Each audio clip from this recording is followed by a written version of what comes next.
Welcome into our first Victory Monday edition of Bengals Breakdown. I am your host, Stone Shields. Appreciate you guys hanging out with me this afternoon.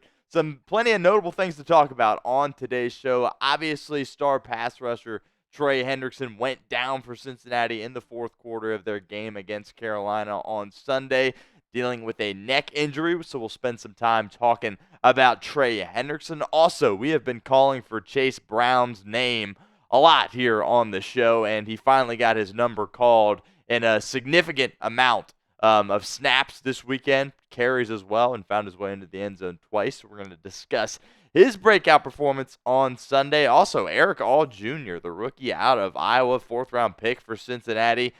Seems like Zac Taylor and this Bengals coaching staff and Joe Burrow really have a lot of trust in Erick All Jr. Could he be tight end one? We'll spend some time on that as well. Is there a cornerback battle brewing? Cam Taylor-Britt was supposed to be the best cornerback on this football team, but he saw his snaps go down a little bit, and we'll spend some time talking about that position as well. But before we get into our show today, make sure you guys give me a follow over on Twitter at StoneShields_. Today's the final day of September. The bosses said need to get to 500 by the end of the month in terms of followers on Twitter. And not sure we're going to be able to meet that goal, but we can at least make it a little bit closer. So help me out. Follow me on Twitter at StoneShields_. All of our Bengals Breakdown content will be posted to my Twitter page, as well as my own personal thoughts and opinions as well. So give me a follow at StoneShields_ on Twitter.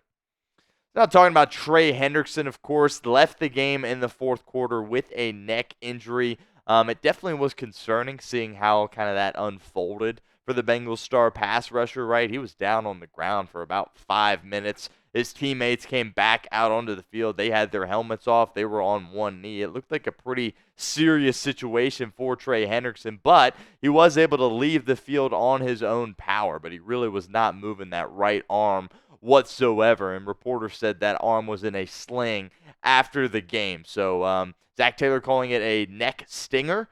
And, I'm not a doctor, but I guess that somehow relates to him not really being able to move that arm. But no real updates on his status as of filming this video, but it did look very concerning, but certainly good that he was able to leave the field under his own power. Here's what his pass rush buddy Sam Hubbard had to say about Trey Hendrickson. Obviously, Trey Hendrickson is a massive part of this team as their best defensive player. He said, we're all thinking about him.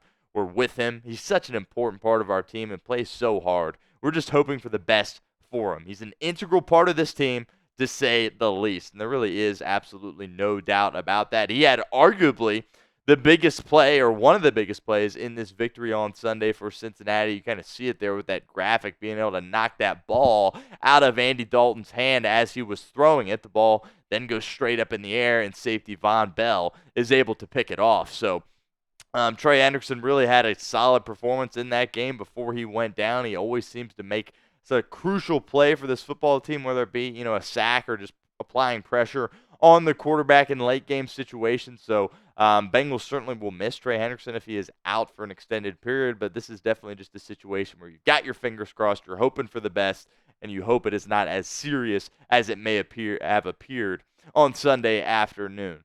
Real quickly, I want to mention Brad Robbins, who was the Bengals starting punter last year. He got hurt throughout some of the offseason work through training camp with a hip flexor issue. Bengals placed him on short-term IR. Well, the team is announcing today that they have activated Brad Robbins. So right now, they currently have 2 punters on their active roster, so it'll be interesting to see how the Bengals handle that. Rico actually has been punting extremely well the past 2 games. They certainly have a decision on their hands who they're going to go with at that punting spot, if they bring back Brad Robbins or stick with the rookie in Rico going forward. But I would find it hard to believe if they just kept 2 punters on the active roster for a significant period of time. But back to Trey Hendrickson. This is the pinned comment of today's video. What is your concern level with Trey Hendrickson? Scale it for us in the comments section, 1 to 10. Again, it looked like a very serious issue, but you get your fingers crossed, you're praying, you're hoping for the best. So if that ad comes here on YouTube, you know the drill by now. Take advantage of it. Get down in the comments section and let us know what you think. Something else that was significant in this Bengals game, Chase Brown. So if you watch the show, you know I've been calling for Chase Brown all season long, and I was doing it in the offseason as well. And this was his first real breakout game in the National Football League as a running back for Cincinnati. Found his way to pay dirt twice, had 15 carries. You saw those splits with Zach Moss look a little bit more even on Sunday. I think the coaching staff intended for it to always be relatively even, but the past couple of weeks we have seen, Zach Moss really has gotten more like 75-80% of the snaps, but it was very much closer for this game. Zach Moss, by the way, give a little love to him. He was fantastic in this game as well. That play at the very end of the first half, the last play, or the second to last play, I should say, where he scored was absolutely remarkable. But Chase Brown, 2 touchdowns in this game, and just something about when he's got the ball in his hands, he's like a firecracker taking off, and really is a nice change of pace between these two backs, and was really happy to see his touches increased in this game, and I hope that is a sign for the future, and I hope Zac Taylor keeps feeding Chase Brown the rock, because, like I said, it seems like good things happen, and you're getting at least about 5 yards, seemingly, every time he touches the rock. Another opportunity for you guys to get involved with our show here at Bengals Breakdown. Pick a running back. We asked this throughout the course of the offseason. Interested to see what the results look like now. Type ZM for Zach Moss or CB for Chase Brown. You do have to understand that Zach Moss is really, really good pass protector. Chase Brown doesn't really have that part of his game right now. So that's probably why the coaches like going with Zach Moss if they had to pick between the two. But let us know in the comments what you think. Pick one of the two. Really happy with both these guys right now. But type ZM for Zach Moss or CB for Chase Brown. Also got to spend some time talking about Erick All Jr. Boy, has he really come on strong. Coming back from a serious knee issue that he suffered in college, and a lot of people around the team didn't think he was going to be able to, make an impact on this football team for a while. But I tell you what, these past few weeks, he has really been a solid player for him. Taking a look at these snap counts, he got the most snaps out of all tight ends for Cincinnati. Gesicki was brought in free agency, of course. I think a lot of people assumed he was going to be the guy, but only 22 snaps for Gesicki. He doesn't bring that blocking ability that Erick All Jr. does. And when you take a look at what he did, from a reception standpoint, the numbers don't really pop out at you. One thing that is noteworthy, it seems like every time Joe Burrow targets him, it results in a reception for Erick All Jr. But the blocking really is what has blown me away the most. They've really lined him up at that fullback position, little I formation looks, with Zac Taylor and that Cincinnati offense, and he's done a great job being a lead blocker for guys like Zach Moss and Chase Brown. So I've been shocked about the progression of this young rookie through the first couple of weeks of this season. But boy, if you're Zac Taylor and you're Joe Burrow, you got to be excited about the things that Erick All Jr. has done for you out on the football field. Another opportunity for you guys to get interactive here at Bengals Breakdown. Is Erick All Jr. tight end 1?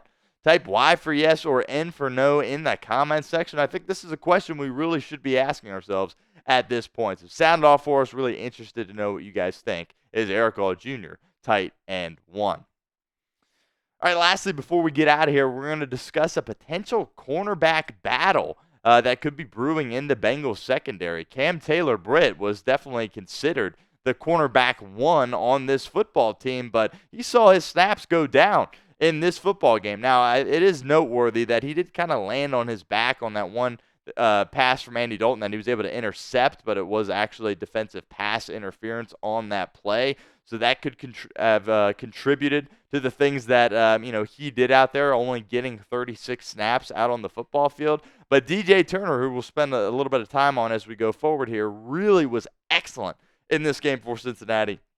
I'm really excited to talk about DJ Turner and the things he did out there on Sunday. But before we get into that, I want to give a shout out to our friends over at Game Time. Look, Game Time has a new feature called Game Time Picks that makes getting tickets to see your favorite teams play live even easier. Game Time Picks filters out the fluff to show you only incredible deals on great seats, so you don't have to waste time searching through thousands of tickets. Game Time Picks is the easiest way to find and buy tickets to live events. Tickets for Week 5 at home against the Baltimore Ravens are on sale now. So head on over to Game Time and get the best deals possible. My 2 favorite features on Game Time. First up, the seat views. Get a panoramic view from your seat in the app before you buy. Also, the all-in pricing. Toggling this feature up front allows you to see your total up front so you don't get hit with any of those surprise fees at checkout that some of those other ticketing companies can get you with. So take the guesswork out of buying tickets with Game Time. Download the Game Time app, create an account, and use code CHATSPORTS for $20 off your first purchase. Terms apply. Again, create an account and redeem code CHATSPORTS for $20 off. Download Game Time today. What time is it? Game time. All right, now so let's spend a little time talking about DJ Turner, all right? This is a guy that I think he considered, and I think a lot of people around the team thought was going to go into this season being that starting cornerback opposite Cam Taylor-Britt. But his fellow Michigan Wolverine buddy, Dax Hill, was able to really take that from him in the preseason and training camp. But the way DJ Turner has handled this, he could have, sulked, pouted about, losing his job to his buddy.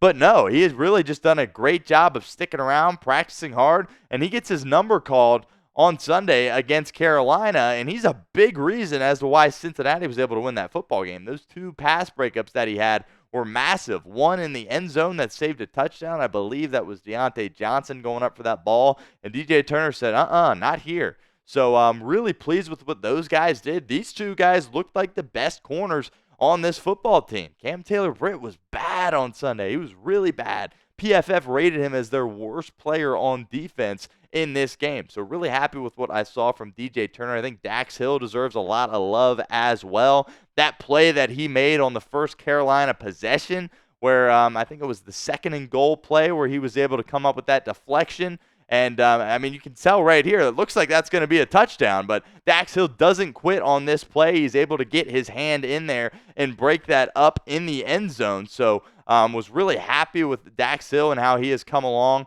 for Cincinnati this year. Again, he's a guy that's playing a new position, is accustomed to playing safety. I think he's really fit into that cornerback spot really nicely. So it will be interesting to see if Cam Taylor-Britt perhaps could lose some reps going forward. Now, Mike Hilton also was kind of beat up in that game, so you saw Hill shift to the slot, kind of take over that nickel role, and then kind of DJ Turner at points would take over that position on the outside with Cam Taylor-Britt still out there. So we'll monitor Mike Hilton and his snaps as well going forward.